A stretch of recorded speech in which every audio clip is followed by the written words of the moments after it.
এই রাষ্ট্রবাদ আসলে রাষ্ট্রবাদ নয়।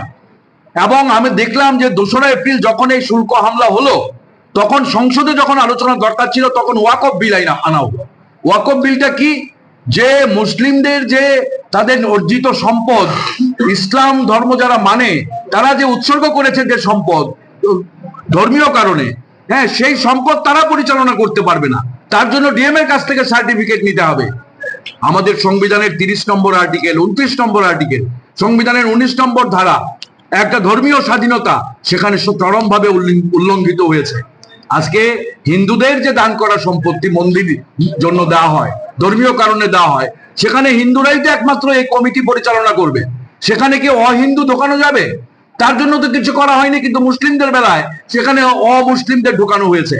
কাজে এটা সংবিধানের অবমাননা। এবং 30 নম্বর আর্টিকেলে যেটা বলা আছে যে সংখ্যালঘুদের তাদের যে নিরাপত্তা এবং তাদের যে সাংবিধানিক গ্যারান্টি তাদের অধিকারের, সেটা চরমভাবে লঙ্ঘিত হয়েছে। কাজে আমরা আপনাদের মাধ্যমে বলবো যে এই যে আইন যেটা হয়েছে ওয়াকফ আইন 2025 সংশোধন করে 1995 আইন বাতিল করে, এটা সংবিধানের পরিপন্থী, এটাকে বাতিল করতে হবে। এবং এটা শুধু মুসলিমদের একার বিষয় নয়, মুসলিমরা আজকে আতঙ্কিত। আমার রাজ্য গতকালকে 2টি জায়গায় বড়ভাবে জমায়েত হয়েছে। হ্যাঁ, কৈলাস শহরে কিছু অপ্রীতিকর ঘটনাও ঘটেছে। সারা দেশ জুড়ে মুসলিমরা আতঙ্কিত হয়ে পড়েছে, তাদের স্বাতন্ত্র্যের উপরে এটা আঘাত। কাজে এদিক থেকে আমি বলবো এটা একার লড়াই নয়, এটা ভারতবর্ষের সব মানুষের লড়াই। যারা আমরা উত্তরাধিকার সূত্রে এই স্বাধীনতা এবং প্রজাতন্ত্র পেয়েছি, ধর্মনিরপেক্ষ সংবিধান পেয়েছি, যে আমরা ভারতের জনগণ, সেখানে কোনো ধর্মবর্ণ নেই, আমরাই এই ভারতের প্রজাতন্ত্রকে প্রতিষ্ঠা করেছি, যেটা আমাদের প্রিয়াম্বলে আছে। কাজে এইটাকে ক্ষতবিক্ষত করেছে এই ওয়াকফ আইন। কাজে ওয়াকফ আইন বাতিল করতে হবে। মাননীয় সুপ্রিম কোর্টে এটা বিচারাধীন হয়েছে, শুনানি শুরু হবে।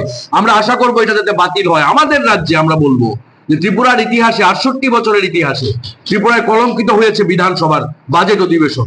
সেখানে পরিষদীয় মন্ত্রী দুর্নীতি নিয়ে কথা বলায় বিরোধী দলনেতাকে যেভাবে কটূক্তি করেছেন, যেভাবে বিরোধী দলনেতাকে মেলার মাঠ অফিসে বন্দি করে রাখবেন হুমকি দিয়েছেন, যেভাবে তার প্রতি শুধু মাত্র কটূক্তিই নয়, তার বর্ণ বিদ্বেষমূলক মন্তব্য করেছেন, আমরা মনে করি পরিষদীয় মন্ত্রীকে ক্ষমা চাইতে হবে।